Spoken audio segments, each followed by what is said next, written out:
My manager was an awful person to me, but I got her fired in an embarrassing fashion. Years ago, shortly after I graduated high school, I got a new job to support myself during college. The new gig was in a pet store, and I was working in the department that sold the fish, aquariums, reptiles, and birds, etc., etc. The store manager was an awesome guy who I will call Kurt. Kurt was an old school guy. He went to work, worked hard, and went home. That's all he expected out of you as well. My immediate manager over my department was this large snaggletooth, which of a woman, I'll call her Stephanie. We got off to a bad start because she quickly found out that I knew more about reptiles than her. She preferred the fish, whereas I had kept snakes for the past 4 to 5 years. Her ego couldn't handle a fresh employee not needing her guidance. From then on, she was terrible to me. She singled me out to clean the goldfish tanks and had the other employees cover sales every day I worked. She would say rude things to me, such as, "You are the weak link in my team. You're the reason I'm having problems in this department." Fast forward about a year, my hours have been cut by about 25%. I asked the store manager what the deal was, and he told me that our department had lost too much money between lack of sales and broken merchandise, etc. This puzzled me, but I didn't think much of it because everybody's hours were cut. Simultaneously, myself and a few coworkers had noticed something strange. Stephanie had recently taken much more interest in the customers.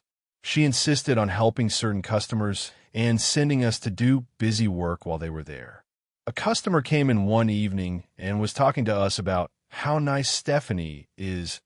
Turns out Stephanie was breeding mice and selling them to customers outside of the store. We found out she was breeding all of her animals, her dogs, turtles, mice, and selling them to customers she met through her store.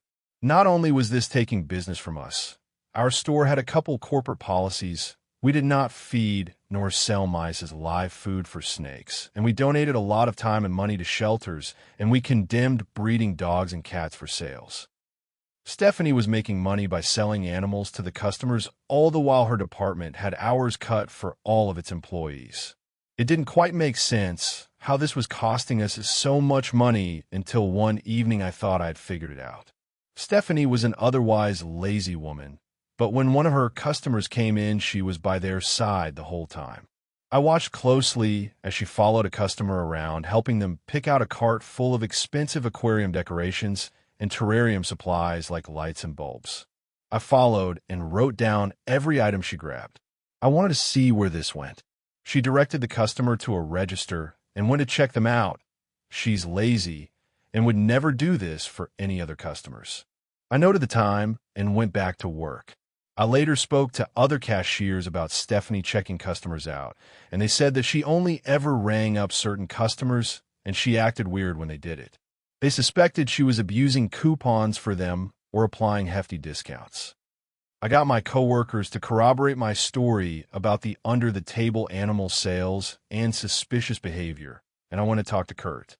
I handed him a paper with about 20 ups and the time written on it, and I said, "I think if you look up a transaction from Register 2 at this time last night, you will find a large discount applied to it.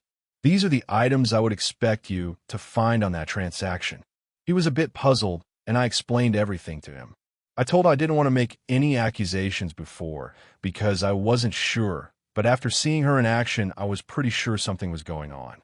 He thanked me and assured me he would look into it. A couple weeks later, I was at work, and I noticed Kurt was standing near the door watching closely. It just so happened Stephanie was coming in for her shift right about that time. The second she walked through the door, he called her over to his office. Apparently waiting in his office was a regional manager from corporate. He looked at the list I gave him and looked up transactions from the night before. He found one at the exact time I wrote, but it only had about half of the items I listed, but every item that was on the receipt was on the list I gave him. This prompted him to watch her for a few weeks, and in that time frame, they found her to be taking her customers around shopping, personally taking them up to the register and scanning every other item and putting the expensive stuff into the cart without ringing it up. In that time span, she had given away over $1,500 of merchandise And he looked back at the logs we keep for broken merchandise that is written off and found an excessive amount of aquarium supplies and decorations that were signed off by her. It was something like 1,000% more written off broken merchandise than was found at the same time last quarter. All in all, she was charged with stealing/defrauding the store in over $3,500 of merchandise. And it just so happened that Kurt had already arranged for police to meet them after firing her to escort her out. I don't know if she went to jail, but I did watch her get walked out by police with about 20 employees staring. I wish I could have said something, but I had to settle for her making eye contact with me as she walked out, to which I gave her a quick wink. I hope you enjoyed. Like and subscribe for more revenge stories, and have a great day.